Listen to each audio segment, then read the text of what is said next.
So today is our annual Frontline to Home Front event, Transforming Trauma, featuring Josh Mantz and Greg Admonson. Today we were hosting a community event in order to uncover the truth behind trauma and the truth behind combat.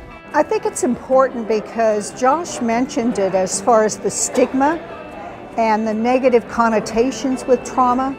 And to make it part of mainstream, it's part of our society, our interactions. But to make it part of something that we can talk about and share and not do it behind closed doors anymore.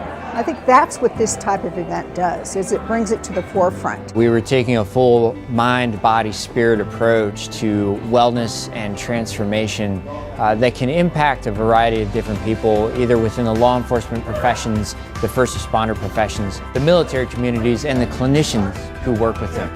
So this is truly an integrative experience for the community and for the audience to understand trauma. JFK values having conversations about things that are impacting service members, warfighters, first responders. It also acknowledges the special community of veterans, which is sometimes misunderstood and not given the attention that it needs.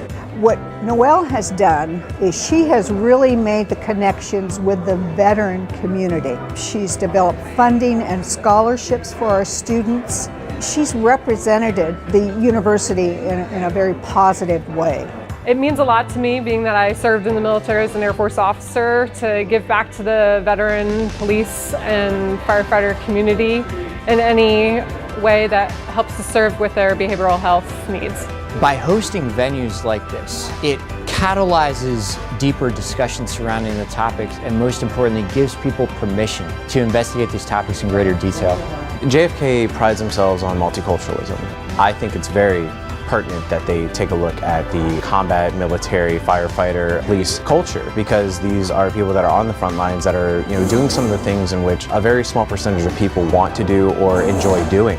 And for those who want to come to a university that is going to accept and honor that, that's one thing that I would have to say this community loves above all is honor. And if you're going to honor that, then we're going to honor what you bring to our table.